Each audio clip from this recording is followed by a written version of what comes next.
We have a great domestic set up in New Zealand. Young men and boys and girls now are introduced to the game very early on. Parents coach. Like we all get involved in our children's sport, not just rugby. I think that's a big advantage for us. So you think you've got the formula right in New Zealand? Oh, look, I think we're very fortunate in New Zealand. We now suffer exactly the same pressures that everyone else is with young people. Technology's changing the way things are done.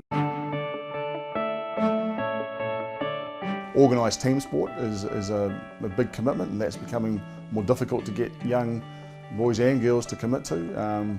The game is a collision sport, so we've got to manage how safe the game is, and the perception of safety in our game is a critical matter. So I think we've done well for a very long period of time, but there are certainly challenges in front of us, and we're going to have to be a bit more nimble and more creative to meet those.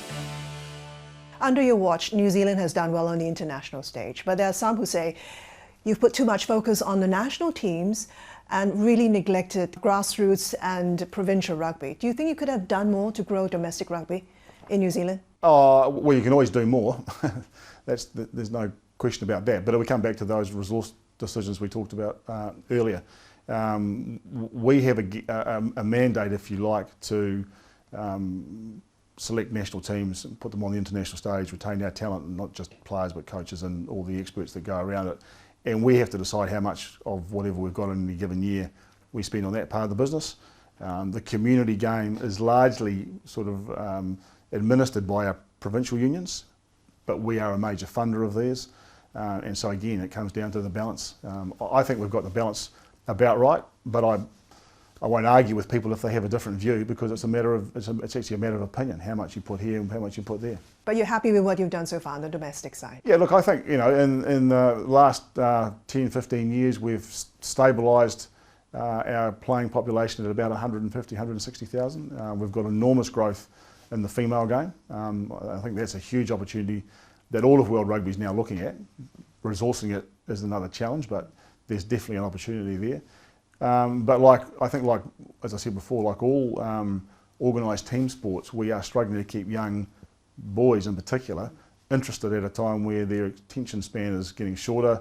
They don't want to be committed to a particular time every day or 3 days a week to train. And one of the other things I think we've really got to reflect on is that we are telling young boys and girls, but largely in the male game to date, very early on if they're good. So if you're good, you're going to get identified quickly, you're going to be put on a program, and so what it does is it creates a group that are a bit entitled, which was part of the problem we had with behaviour, but it also tells a larger group that they're not good.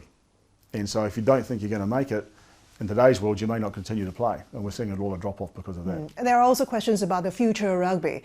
At a time when you really have to adapt content to a millennial audience who are consuming and watching rugby in a very different way. How do you see rugby evolving as a result? Yeah, well, that's one of the big challenges, isn't it? And we've seen it at this World Cup. The digital views, the short clips, the stuff that's been watched on handsets has just gone through the roof. Actually, the TV audience in Japan has also been amazing. But the challenge for us, certainly in our home market, is are people really interested in sitting down and watching 80 minutes of rugby and paying for it? Where I know, watching what my children do, they're very happy to watch the highlights, but then they don't want to pay for it. So how we capture and deliver content is one of the big things that we'll be talking to Sky about in this new partnership.